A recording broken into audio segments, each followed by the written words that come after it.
Добрый день, дорогие сябры. У эфіры Зя Лайф і мяне завуць Воля Чайкоўская. Зя Лайф гэта серыя онлайн-сустрэч з цікавымі людзьмі, з якімі мы гаворым на гарачыя цікавыя тэмы. Прыдумалі мы Зя Лайф з камандай паўночнага ззяння для таго, каб заставацца з вамі на сувязі ў гэты час пандэміі і каранціну. У сувязі з тым, што фестываль перанесены пакуль што на няпэўны тэрмін, каб не згубіцца, не разгубіцца і падтрымліваць адно аднаго, мы вырашылі, што абавязкова патрэбна заставацца ў дыялогу.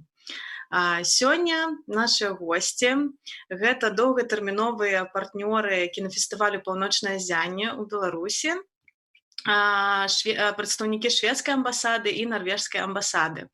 Гэта Хрысціна Юханнесен, амбасадарка Швецыі ў Беларусі. Добрый дзень, Хрысціна. Добрый дзень. І амбасадар Норвегии у Беларуси и Украине Уля Терье Харпестад. Добрый день. Добрый день. Дискуссию сегодня будем вести на русском языке, для того, чтобы все в Беларуси нас могли лучше понимать. И уважаемые послы, наверное, тоже владеют русским языком лучше, чем белорусским. Да. Поэтому будем потихоньку начинать. Расскажите, пожалуйста, я буду, наверное, адресовать вопросы по очереди каждому из вас, один и тот же вопрос, и вы отвечаете в таком живом режиме. Первый вопрос, наверное, Кристина, к вам обращусь сначала. Расскажите, где вы вообще сейчас находитесь и как выглядит ваша жизнь во время карантина? Шведское посольство работает в режиме карантина. Да, посольство работает в режиме карантина. Действительно, у нас сейчас жизнь совершенно другая, нежели чем, скажем, 2 месяца тому назад. Я лично сегодня нахожусь дома, у себя в резиденции. Это, правда, в одном здании с офисом посольства, так что мои коллеги работают этажом ниже. Но мы поделили весь персонал на 2 группы. Они между собой не пересекаются. 2 дня работаешь дома, 2 дня работаешь в офисе. Наш водитель забирает тех, кому пора появиться в офисе, с тем, чтобы наши сотрудники не пользовались транспортом. А так мы сейчас максимально держим до 2 сотрудников одновременно в посольстве. Мы делаем все для того, чтобы мы не заболели, не заразились, ну и чтобы мы не заразили никого. То есть мы соблюдаем по мере возможности физическую дистанцию. А так все наши встречи, мы же ежедневно теперь встречаемся то в Zoom, то в Skype. Если первые недели такого режима, в таком режиме прошло как-то так очень неуверенно, то я бы сказала, что сейчас наш персонал, наши сотрудники, они себя нашлись в новой ситуации. Сейчас уже появляются новые, хорошие, интересные, креативные идеи. И стараемся работать так, но, насколько мы понимаем, мы еще не скоро выйдем, скажем, не скоро вернемся, скажем, к нормальным, к нам привычным условиям работы. Уля Терье, как у вас, где вы находитесь, как у вас выглядит жизнь? Да, у нас ситуация очень похожая. Ситуация в Минске у Кристины. Я тоже нахожусь в посольстве, я живу там. Моя квартира в посольстве, офис в посольстве, так что в одном здании нахожусь. У нас тоже очень мало людей на работе. Сегодня мы втроем.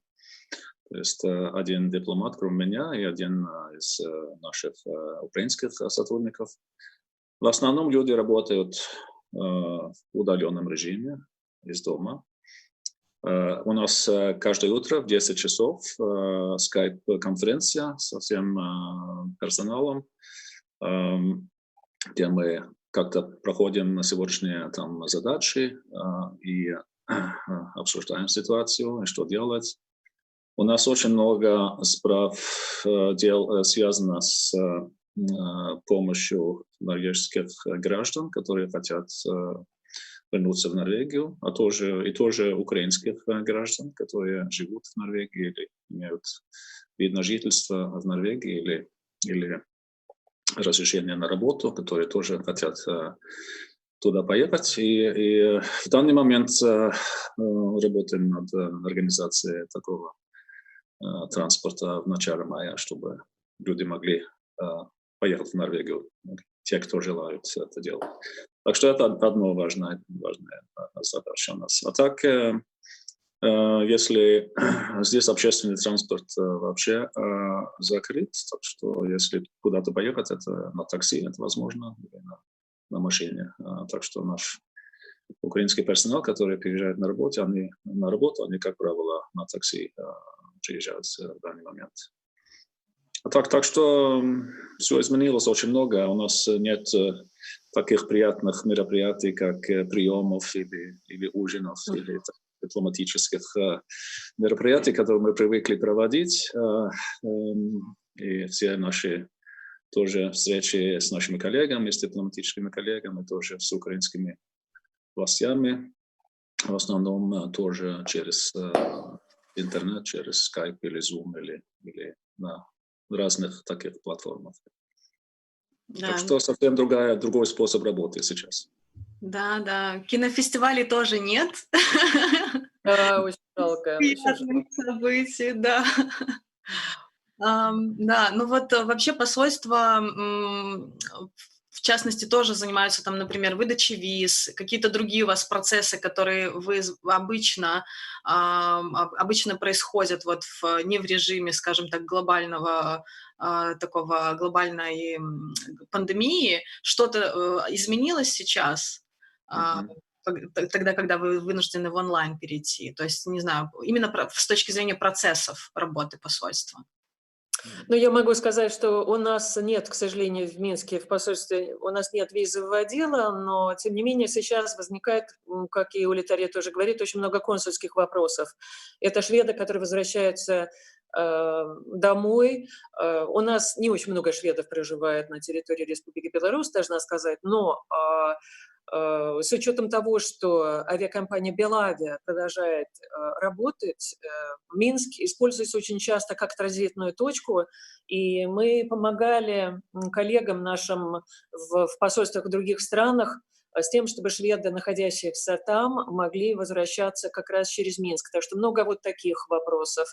Потом, естественно, возникает много вопросов у тех, скажем, белорусов, у кого есть постоянное разрешение на жительство Швеции сейчас, как можно возвращаться, потому что Швеция, как и многие другие страны, тоже закрыла практически границы. Сейчас мы туда пропускаем, скажем, граждан Евросоюза, Норвегии, естественно, и некоторых других стран, но нужно еще очень тщательно изучать сейчас обстановку и правила, потому что не каждый может с каким-то разрешением может сегодня возвращаться в Швецию. И в связи с этим возникает очень много вопросов, но да, мы, конечно, работаем в удаленном режиме, но в то же время у нас никуда не ушли вот те вопросы, которыми мы обязаны заниматься, вот в том числе вот такие вопросы. Давайте информацию людям, помогать шведам и так далее.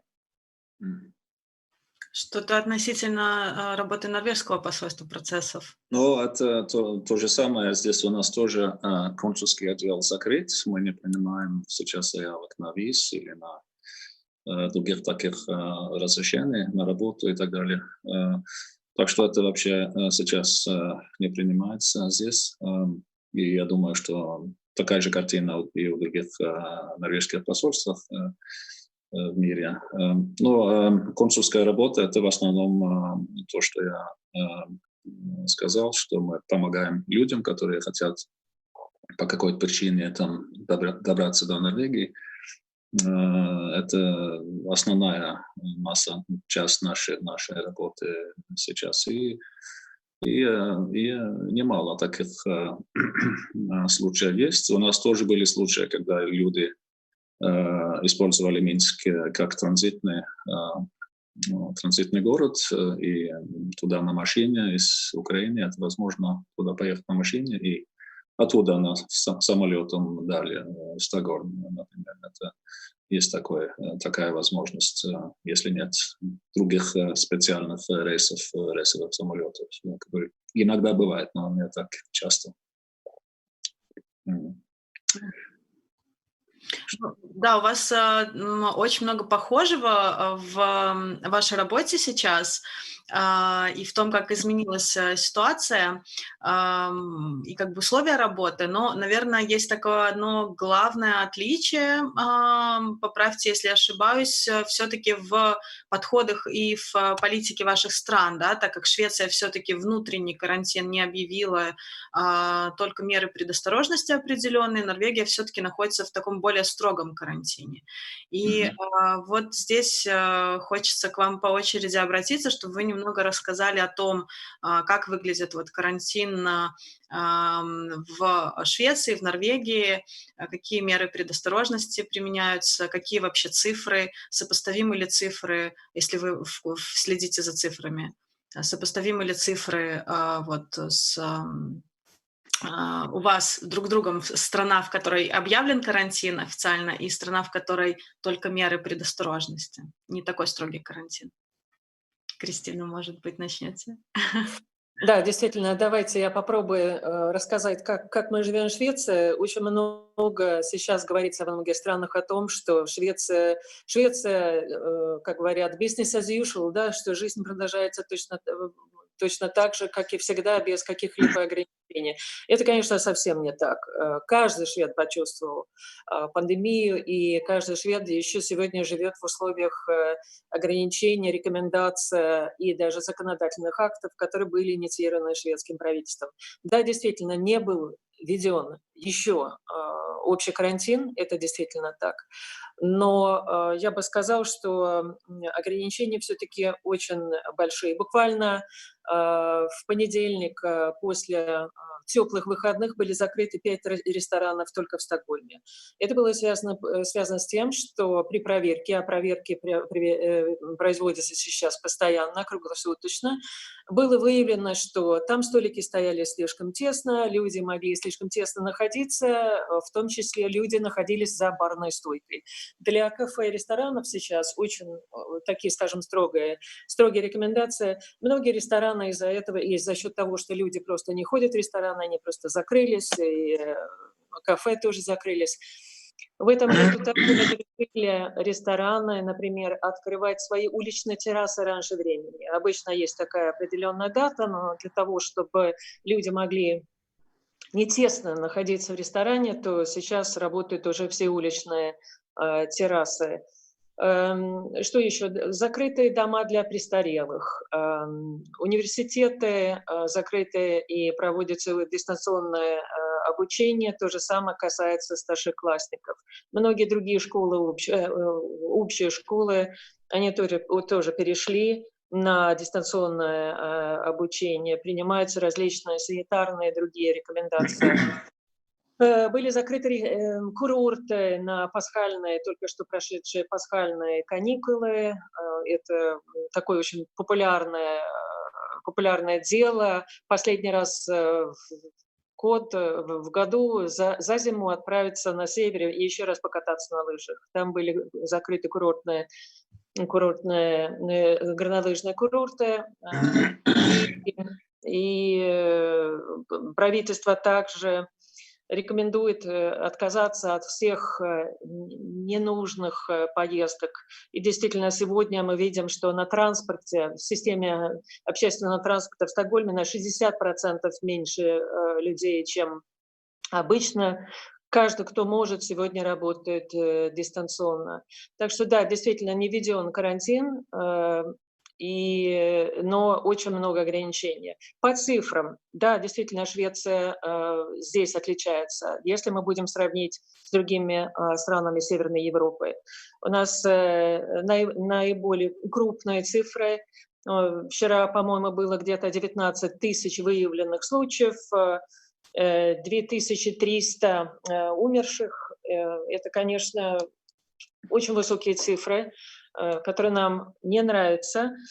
Правительство все время подчеркивает, что вся стратегия правительства основывается на рекомендациях наших специалистов, эпидемиологов и экспертов. И если мы уверены, что потом, когда все это закончится, то каждая страна будет проводить очень тщательную такую разборку, скажем, своих действий, своей стратегии, уже сейчас наше правительство говорит о том, что они запоздали с одним решением, а именно с решением о закрытии домов для престарелых, потому что где-то свыше 80% умерших – это люди старше 75 лет. К сожалению, вот эпидемия ворвалась в наши дома для престарелых, и там много жертв. Но действительно, куда мы потом выйдем, и какой будет анализ, и какая страна выступала правильно, я думаю, что мы будем знать только потом. Уля Терри, да, тот же к вам вопрос. Да, да, действительно, я думаю, что я согласен с тем, что сказала Кристина, здесь, что это для всех такая совсем новая ситуация, которая никогда не была у нас ни в какой стране. Не было такой ситуации раньше, которую мы сейчас испытываем. И это, можно сказать, своего рода эксперимент, как с этим бороться. И каждая страна, может, немножко там нюансы могут быть между странами, но я думаю, что мы все разделяем одну цель – это бороться и максимально ограничить распространение пандемии, и особенно для уязвимых групп в наших странах. Так что я думаю, что нет сомнения, что мы все в одной лодке, можно сказать. Это глобальная проблема. И никакая там отдельная нация, отдельная страна может это решить просто самостоятельно, независимо от других. Я думаю, что в Норвегии там были довольно такой строгий карантин уже в середине марта. Закрыли все детсадики, все школы, университеты, все учебные заведения.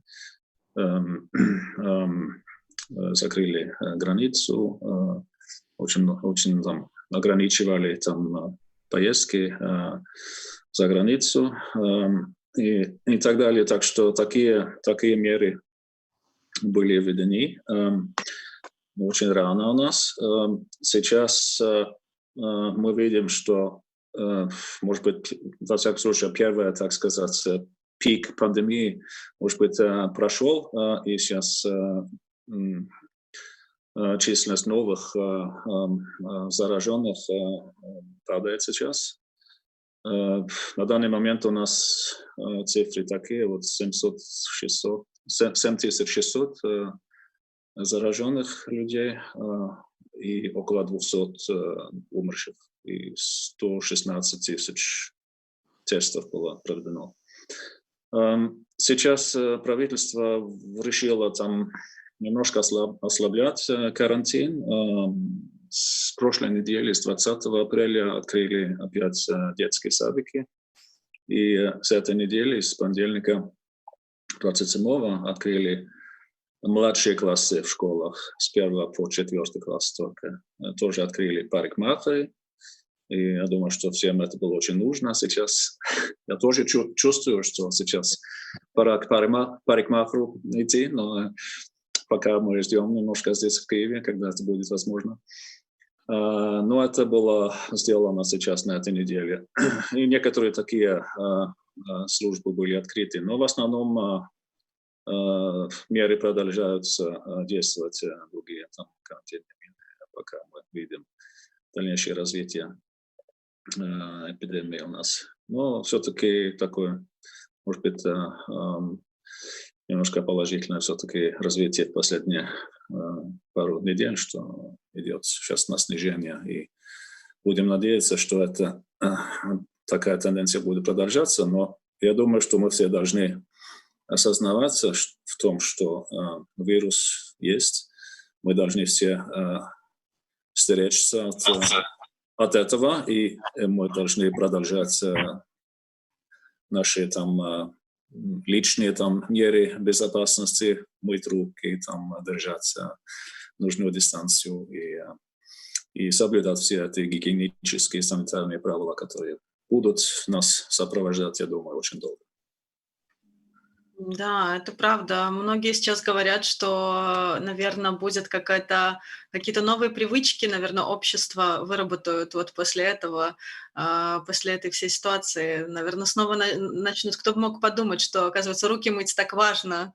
Наверное, со времен Второй мировой войны или до Второй мировой войны, когда только-только это входило в обиход, не вспоминали об этом так серьезно. Да. Вот в Беларуси на самом деле ситуация очень неоднозначная. У нас существует так называемый народный карантин, у нас меры, скажем, у нас интересная такая, будем называть это так, риторика государства относительно вообще ситуации в мире и наличия или не наличия, да, вируса и пандемии. Есть ли какие-то официальные позиции ваших стран по ситуации в Беларуси? И, может быть, если вы можете высказать свое личное мнение к происходящему в Беларуси, то что это? Ваши наблюдения, ваши комментарии? Я не видела, чтобы у нас была официальная позиция по, скажем, политике Беларуси в условиях пандемии. Я думаю, что наши власти просто заняты собственной страной, скажем так. Но всего лишь, что касается ситуации в Беларуси, я не могу сказать, что я знаю все досконально, но я просто отмечу, что по рекомендации, вот здесь была миссия Всемирной организации здоровья, которая потом опубликовала свои рекомендации, среди которых в том числе есть такая рекомендация отказаться от массовых мероприятий. Хочу сказать, опять-таки, возвращаясь к шведским условиям, что у нас запрещено организовать массовые мероприятия с участием свыше 50 человек. Я сразу хочу сказать, что сегодня ни один нормально мыслящий человек в Швеции не организует ничего с участием 20 человек или даже 10. То есть это уже опять-таки вот то поведение, с которым мы сегодня все живем. Мне кажется, важно сегодня в любой стране отказаться от массовых мероприятий для того, чтобы беречь здоровье. Вот и все. Да, спасибо. Да, что вы скажете, есть ли какие-то... Да, я давно не был в Минске, к сожалению, так что я на своих очах не видел, какая там ситуация, но я думаю, я согласен с Кристиной, что вот избежание массовых таких мероприятий – это важная мера, это действует во всех странах, это и в Украине, и в Норвегии, и в Швеции то же самое, так что это важная мера, и все-таки у нас нет такой, скажем, официальной позиции Норвегии, что касается ситуации в Беларуси, кроме того, что я уже упомянул, что мы все боремся с этим вирусом на глобальном уровне. И в этой связи можно сказать, что и Беларусь пригласила Всемирную организацию здравоохранения к себе, чтобы получить от них советы. И надеюсь, что они будут соблюдать эти советы. Это важные там соблюдены. Тоже были просьбы, я думаю, Беларуси о помощи через через ООН или через международные организации. И мы тоже получили напрямую просьбу о помощи с Беларуси. Мы это даем через ООН, через международные организации, скорее всего. Так что это наш подход, так сказать, в этом вопросе. И, конечно, надеюсь, что ситуация будет контролироваться тоже в Беларуси в дальнейшем. Да, да, спасибо. Вот я встречала тоже, когда появилась информация о, скажем так, шведской позиции, о том, что не будет вводиться такой строгий карантин, но будут вводиться меры предосторожности, были очень забавные заголовки в белорусских медиа о том, что Швеция пошла по белорусскому пути. Даже такое. Вот, ну, наверное, не совсем, да, не по всем параметрам Не, совершенно. не совсем совпадает. Не совсем. Да, да, поэтому хотелось бы, чтобы в Беларуси тут здесь на самом деле очень много от людей сейчас зависит, огромная ответственность, мне кажется, на людей возложена, то есть государство полностью, наверное, на себя сложило какую-то, ответственность, и все держится на социальной ответственности. Уровень, который в Беларуси тоже, к сожалению, наверное, не очень высокий, но поэтому здесь хочется, да, пожелать всем только беречь себя и действительно прислушиваться к тем мерам предосторожности, которые, все мы можем прочитать в интернете. Хотя Ну бы вот так. да. Вы знаете, я могу добавить, например, да, вот что сейчас весна, да, в Швеции то же самое, в Норвегии, здесь и как раз начинается теплое время, и все мы знаем, как мы любим вот это теплое время, можно уже выходить, общаться, и завтра, 30 апреля, у нас самый большой студенческий праздник года, когда, например, в моем родном городе Упселе собирается ну, сотни тысяч студентов со всей страны и празднует целый день, весь город просто полон студентами. В этом году сказано отказаться от этого празднования.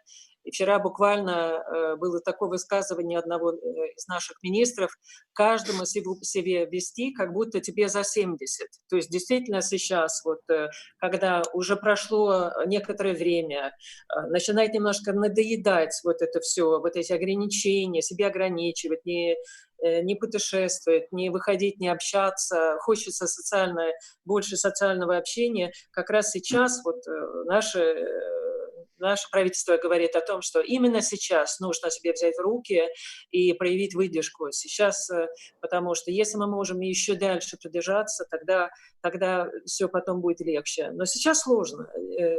И я могу себе представить, здесь и в Беларуси тоже сложно, когда начинается теплая погода. Да, да, удержаться сложно, хочется уже собираться, очень Да, да. да, Я конечно. лично очень скучаю по людям, по каким-то таким массовым мероприятиям, общению, да, да, Да. фестивалям. Да. Но говоря о, общении и о проведении массовых мероприятий, вот тоже в связи с тем, что, например, и кинофестиваль «Полночь не перенесен», и в Минске закрыты все кинотеатры. Вот сеть «Кино Минска», в которую входит 13 кинотеатров, которые являются партнером «Полночного зяния», они закрыли 12 кинотеатров сейчас, то есть только один работает. Ну, это из-за отсутствия аудитории, из-за отсутствия релизов, из-за отмены всех мероприятий. То есть, ну, понятно, что показывать тоже нечего. И, конечно же, люди, которые вовлечены в креативные индустрии, в кино в частности, и фрилансеры, они, ну, так, под таким большим ударом как бы и эмоциональным, и экономическим. Мы очень много обсуждаем, какие меры принимаются или не принимаются в Беларуси, чтобы вот креативные индустрии поддержать. Известно ли вам что-то о том, что происходит в Швеции и Норвегии вот на этом фронте? Как вы поддерживаете фрилансеров, людей искусства в вашей стране вот в это время, когда, в принципе, все стоит под экономической угрозой большой, и вопрос выживания буквально? Ну, понятно, что сегодня экономика каждой страны находится под тяжелейшим ударом, и правительство каждой страны будет разбираться и искать возможности поддержать свою экономику, поддержать компании и так далее. В Швеции сегодня очень много говорится о, возможно, поддержке, программе поддержки малого и среднего бизнеса. Именно там и находятся многие наши культурные работники и практически вся креативная индустрия. Конечно, они сегодня очень страдают. Некоторые кинотеатры, они перевелись тоже в онлайн, то есть сейчас я, например, смотрю кино, таким образом поддерживаю один мой любимый небольшой кинотеатр в Стокгольме, но понятно то, что, к сожалению, я боюсь, некоторые кинотеатры или другие творческие компании или проекты, они они же не выживут, их не будут. И здесь требуется довольно большой поддержки со стороны правительства. Пока много обсуждают, но пока не могут пользоваться той поддержкой, которая распространяется на весь малый и средний бизнес. Речь может идти о сокращении аренды, например, если ты арендуешь какие-то помещения. Также ты можешь отправить своих сотрудников на больничный, не беря на себя, как работодатель, за это затраты. Правительство, государство берет на себя там учрежденным и так далее. А в другое дело проблема именно в культурной индустрии, в культурной сфере, где так много фрилансеров, где так много, скажем, индивидуальных предпринимателей.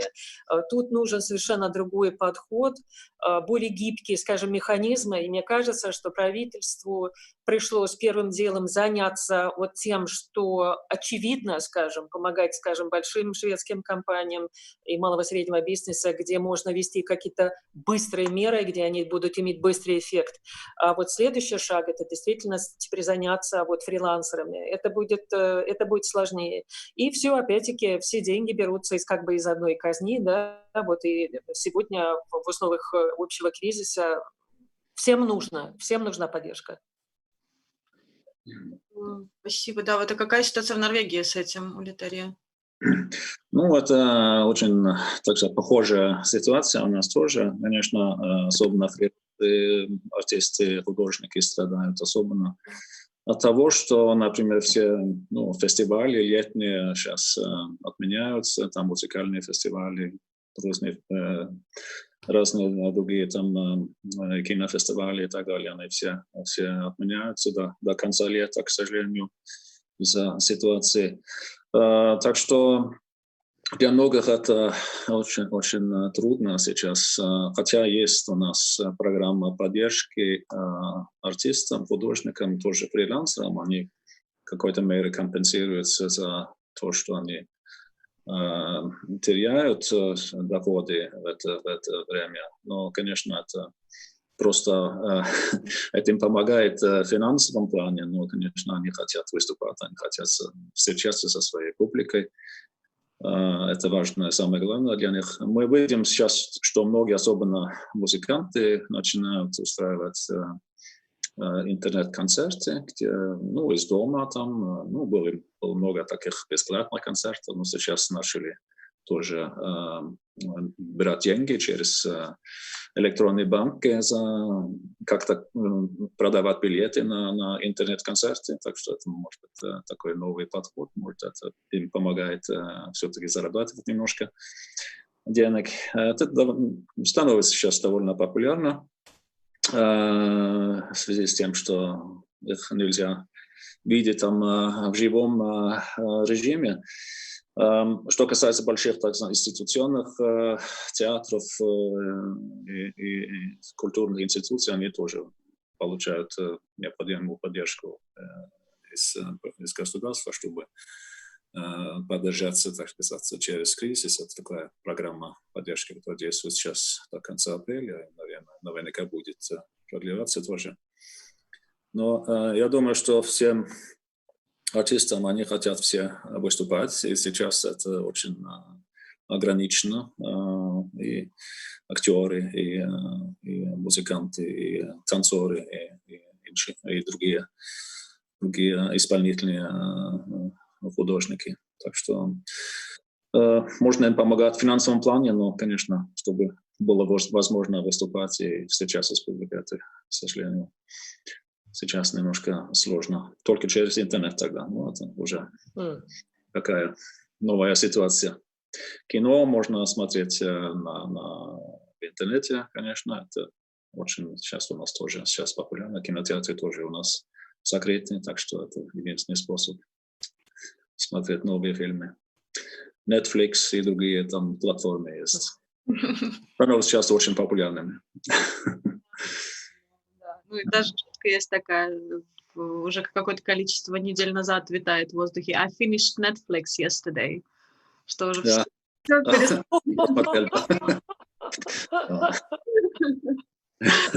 Да. Да, да. Но вот в связи с тем, что тоже мы сейчас рассуждаем много и думаем о том, как быть с полночным зянием, то есть что делать в этом году, переносить все-таки в онлайн этот edition или не переносить, или проводить осенью, но опять же сейчас даты очень сложно объявить осенние, потому что совершенно непонятно, что будет осенью. Как вы относитесь к вообще оффлайн и онлайн формату? Вы считаете, онлайн формат может полностью заменить онлайн, оффлайн или нет? И то есть какие есть, например, плюсы-минусы у онлайн формата сейчас? Да, да, Кристина. Я, пожалуй, пущу Уле Тарья вперед на... Хорошо. Да, конечно, всегда приятнее встречаться с людьми и быть в публике и смотреть фильм в кинотеатре. Это, конечно, идеальный вариант. Но онлайн тоже действует. Я могу вам рассказывать о том, что сейчас, в данный момент, проходит документальный кинофестиваль здесь, в Киеве, DocuDays, исключительно в онлайн-режиме, и там есть и норвежские фильмы, 3 норвежские фильмы, очень интересные украинские фильмы есть, и другие из шотландские, из других стран, из Швеции тоже есть фильмы.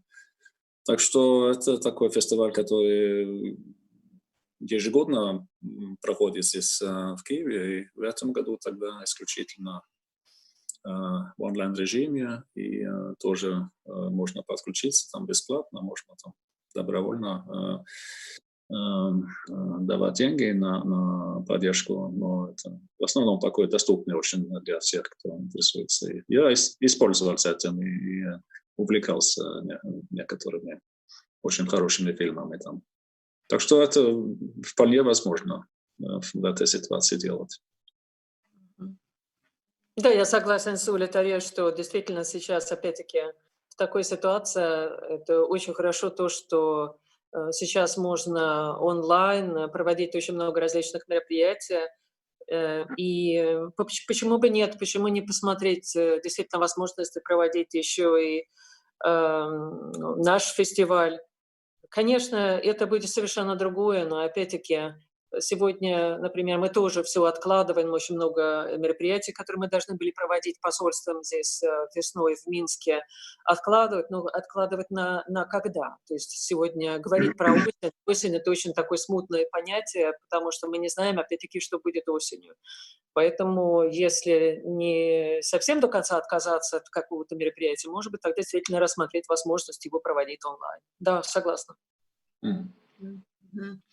Ну вот мы вчера в эфире обсуждали со Светой Гатальской, активисткой «Маршируй, детка». Может быть, знаете, такая организация, которая борется за принятие закона против домашнего насилия в Беларуси, о том, что сейчас набирает обороты ситуационный активизм, так называемый. То есть в Беларуси он очень, как бы, люди очень активны именно для того, чтобы помогать медикам справляться со сложной ситуацией, так как очень много таких незакрытых, да, вопросов. Что-то интересное вот в Швеции и Норвегии происходит в связи с пандемией? Может быть, если не активизм, то какие-то интересные инициативы, как-то люди консолидируются, не знаю, вот что вообще происходит? Именно что появляется ли что-то такое новенькое, чего раньше не было в связи с текущей ситуацией? Я вот, например, слышала, не знаю, насколько правда, это неправда, может быть, Кристина, подтвердите или опровергните, о том, что некоторые шведские дипломаты и политики, у которых есть медицинское образование, они вот в это время как бы идут работать в госпиталя и в медицинские учреждения для того, чтобы помогать. Это правда, например, или нет? Может, Ну, я думаю, что каждый, кто сегодня может, я не знаю про дипломатов, но наверняка есть кто-то. Я знаю, например, что целая большая группа сотрудников скандинавской авиакомпании САС, которая сейчас по понятным причинам не так активно работает, они сейчас прошли такие краткосрочные курсы и будут работать, и уже работают в наших больницах в качестве младшего медицинского персонала. Потом я знаю, что, например, у младшей дочки, которая живет в Стокгольме, они с друзьями повесили в подъезде такое объявление, потому что у них живут пожилые люди в доме, что мы с удовольствием для вас сходим в магазин, чтобы люди постарше держались дома. И много вот таких личных. Рестораны, которые сегодня не имеют, скажем, достаточно много посетителей, они готовят и развозят тоже какие-то больницы там или другие учреждения, где люди работают и где, может быть, им трудно выходить по разным причинам.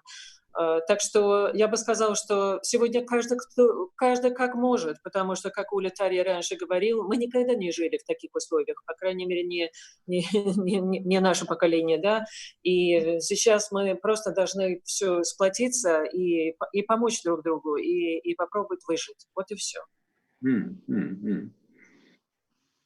Да, что-то здесь добавить, Улитария, как в Норвегии. Да, я думаю, что эта ситуация как-то создает новую, может быть, в известной мере как-то солидарность между нами. Мы все в одной ситуации, мы должны друг другу помогать, понимать. И есть много таких инициатив, что касается, например, помогать соседу, который в самоизоляции. Мы говорили о том, что уже все, что происходит через интернет, через социальные сети, там, дедушка, бабушка не может встречаться со внуками, как они это делают, через Skype, например, или можно передать пачку там, с подарками. Так что, или там, например, если живешь один, хочешь с кем-то погулять, можно сделать пост в Фейсбуке, кто хочет со мной в лес идти, например. Вот такие вещи, новые просто креативные методы, чтобы помогать друг другу. И я думаю, что это все-таки положительная сторона всего этого, что мы понимаем, что мы все зависим друг от друга, и мы должны жить через эту ситуацию все вместе и как-то видеть конец ситуации тоже. И мы выходим, может быть, из этой ситуации более мудрыми и более, так сказать, с большим таким опытом, специальным опытом, который будет с нами будет жить и после пандемии. Так что в какой-то мере, может быть, это нас изменяет как люди, как общество. Да, определенно, какие-то будут изменения. Определенно. Вот несколько вопросов, два на самом деле осталось таких заключительных вопроса. С точки зрения экономики, вот когда только-только началось это все ужесточаться в середине марта, да, в Европе, я разговаривала с одним белорусским режиссером, документалистом, который мне сказал: Воля, вот посмотришь, когда начнутся экономические последствия, то все совершенно по-другому будут говорить, то есть потому что вот эта изоляция, карантин и все вот эти ограничения не очень сильно отразятся на экономике. То есть экономический кризис будет намного страшнее, чем вообще вот ситуация с, собственно, заболеваемостью. Как сейчас в ваших странах текущая ситуация отражается вот на внешней и внутренней экономике? Может быть, есть какая-то информация или цифры о том, какие там, не знаю, бизнес-связи нарушены, уже какие-то потери экономические, и, может быть, какие меры против этого принимаются? Уля Тарья, давайте вы начнете сейчас. Я начну, да? Да. Да, я думаю, что во всех странах мы чувствуем экономические последствия этого кризиса. И в Норвегия страна, которая очень, так сказать, зависима, например, от цены нефти, например. Да? Это сказывается прямо на нашу экономику, потому что нефть, газ – это главный экспорт.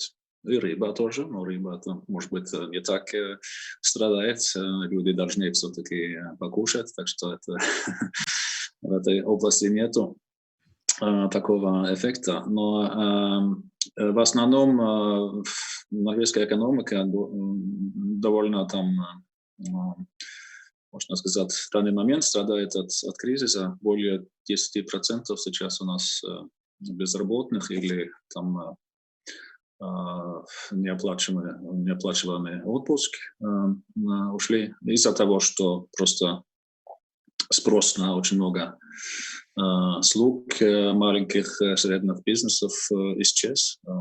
Люди остаются в основном дома, не выходят в рестораны, не путешествуют.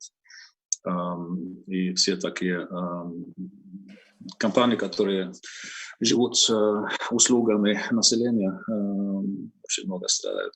И правительство приняло ряд, или парламент принял ряд таких кризисных пакетов, чтобы поддерживать бизнес, и особенно средний и маленький бизнес, чтобы выжить через кризис, и чтобы они могли получить какую-то финансовую поддержку, чтобы платить свои текущие там, расходы и не банкротироваться. И таким образом, чтобы они были в состоянии возобновить свою деятельность, когда карантин закончится, и когда ситуация будет более или менее нормальная. Так что есть такая-то там довольно солидная, так сказать, государственная поддержка бизнесу, чтобы держать их, помогать их через кризис. Но, конечно, люди, которые это тогда сейчас безработные, они тоже получают, конечно, пособие и поддержку из-за того, что не работают. Но длительный период это, конечно, сказывается на экономику, и это уже очень сильно чувствуется в Норвегии. Считаю, что будет, наверное, там спад экономического развития в этом году. Посмотрим, что будет далее, но пока как-то не очень весело, можно сказать, в экономике. И в Норвегии, ну, конечно, и в большинстве других стран тоже. Вообще в мировой экономике страдает. А какие-то есть, может быть, предикторы экономические, когда говорят, все начнет возобновляться, становиться на круги своя? То есть вот я знаю одна версия, что к концу 2021 года только чуть-чуть начнет что-то восстанавливаться. Это очень трудно сказать и давать какие-то прогнозы по этому поводу. Ну, как я сказал, немножко там маленький бизнес сейчас возобновляет свою активность, как парикмахеры и такие маленькие предприятия, ресторанчики, кафе могут работать при соблюдении всех там мер предосторожности и расстояния и так далее. Но, конечно, чтобы экспорт вообще и спрос в экономике возобновился, я думаю, требуется еще довольно много времени, чтобы возобновить это. Говорят, что касается там авиаперевозок или международного туризма, это может быть еще до 2022 года длится, чтобы все было вот, в нормальном русле. Но, так что я думаю, что все-таки, к сожалению, это будет длиться. По крайней мере, до следующего года, чтобы опять видеть какой-то там рост активности. Ну, потихонечку будет лучше в течение этого года. Но восстановить все, я думаю, требует еще много времени. Ну, Кристина, тоже к вам этот же вопрос. Вот как ситуация в Швеции Ну да, экономика, она, конечно, очень сейчас страдает, как и во всех странах, и у нас ситуация во многом схожая с ситуацией, скажем, в Норвегии. Мы тоже страна, которая очень сильно зависит от своего экспорта, и, конечно, сейчас наши крупные компании не могут экспортировать так, как они обычно делают. Один небольшой плюс для Швеции. На начало этого кризиса наши государственные финансы были крепкими, скажем так. Поэтому мы вошли в этот кризис с довольно крепкими финансами, но сейчас мы видим, что эта пандемия, она, конечно, является сильнейшим ударом для нашей экономики. Вот первоначальная программа сейчас поддержки, она примерно составляет около 2% ВВП Швеции. Это чуть меньше, чем, скажем, в Норвегии, чуть меньше, чем в Дании. Опять-таки мы здесь немножко по другому пути пойдем, хотя во многом меры, они во многом совпадают. То есть те же подходы, те же инициативы. Но наш министр финансов говорит, что она немного денег оставляет еще на потом, когда Швеция будет выходить из кризиса. Пока еще наше правительство не говорит о том, когда именно оно рассчитывает, что мы выходим из этого кризиса, но понятно, что на годы вперед мы сейчас будем, так сказать, наверстать и будем уже возвращаться к тому, что у нас было. Конечно, исчезнет очень много маленьких и средних компаний, но и компаний, которые покрупнее. Примерно сейчас говорят, что спад ВВП в этом году у нас будет примерно 6%, но это было 2 недели тому назад, кто его знает, через 2 недели, может быть, другому говорят. Говорят о безработице около 10%, опять-таки мы не можем пока сказать. Пока еще наше правительство говорит так, что вы не готовьтесь, это надолго, вы даже планы на лето не готовьте, поездки и так далее. То есть советует нам отдыхать в Швеции в этом году, не путешествовать и вообще, опять-таки, как я говорила раньше, проявить какую-то выдержку. Да, да, нам всем сейчас очень нужно много терпения, выдержки, да. Вот и друг от друга. Ну вот наш эфир на самом деле подходит к концу. Может быть, от вас буквально какие-то завершающие кратко слова, поддерживающие всем нашим зрителям аудитории «Полночного зяния», вообще белорусам, кто нас смотрит, как вот оставаться сейчас и не утратить оптимизм.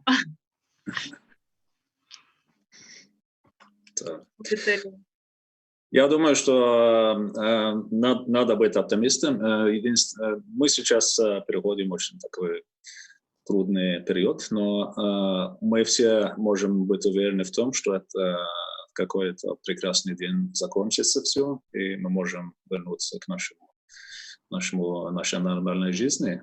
Пока, конечно, мы не можем сказать точно когда, но что это будет, это я полностью уверен.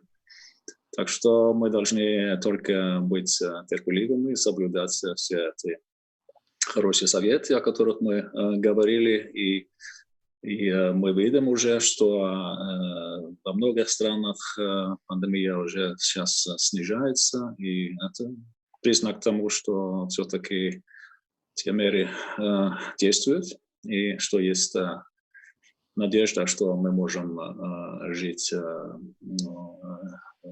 не только в изоляции, но и вместе через не такое долгое время. И я сам здесь общаюсь с моими друзьями, с семьей в Норвегии, с друзьями здесь в Украине и в Норвегии. И это на самом деле очень приятно тоже. И что у нас есть такая связь, что существуют социальные сети. Я очень рад. И сейчас сети, они очень социальные тоже, потому что это дает нам возможность все-таки общаться через эти разные способы, которые есть у нас в соцсетях. Это положительная сторона все-таки этого карантинного периода.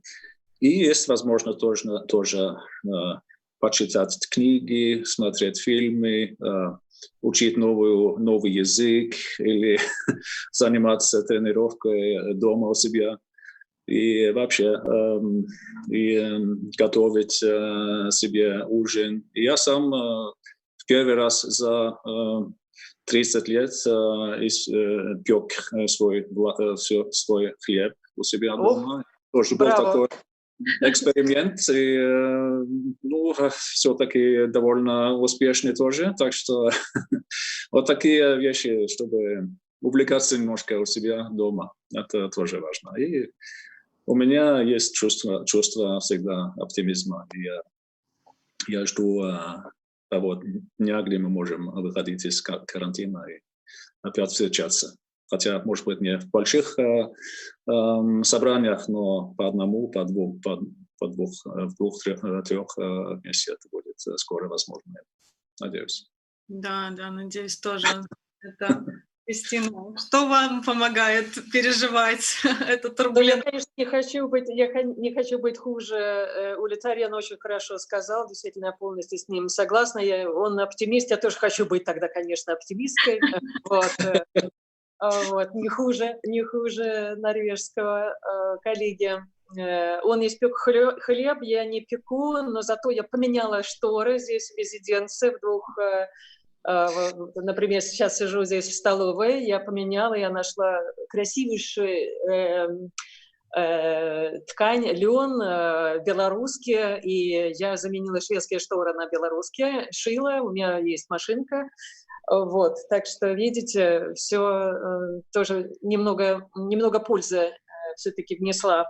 А так, мне нравится, как сейчас говорят о том, что соблюдать уже не социальную дистанцию, а физическую дистанцию, потому что, когда мы говорим социально, это как бы исключает все наши вот контакты, подобно сегодняшних, и это неправильно. Люди стали больше общаться, я считаю, что это очень хорошо.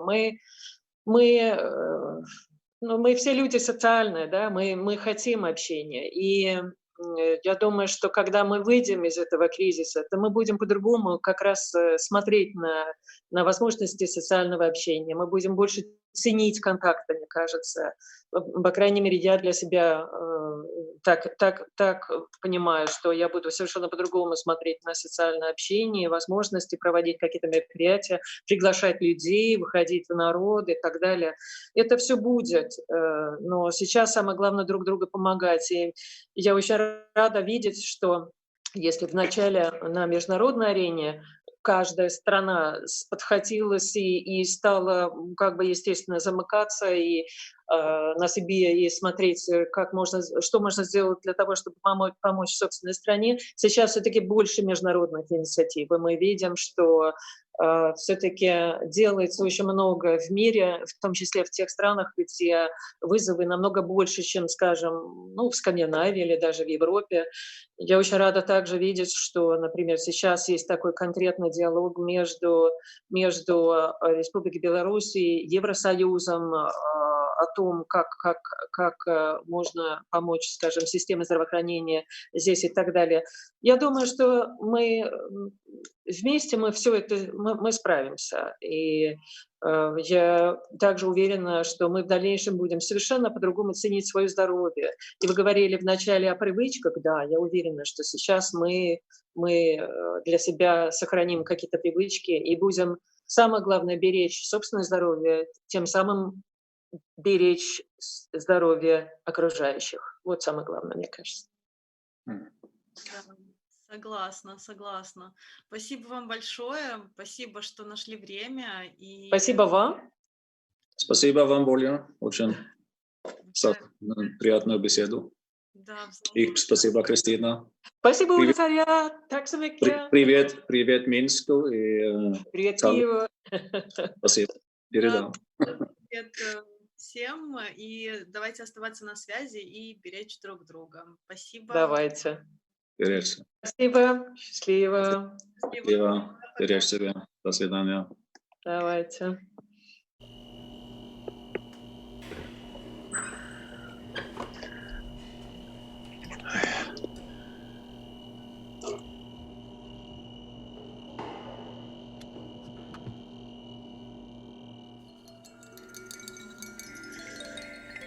Спасибо, Оля.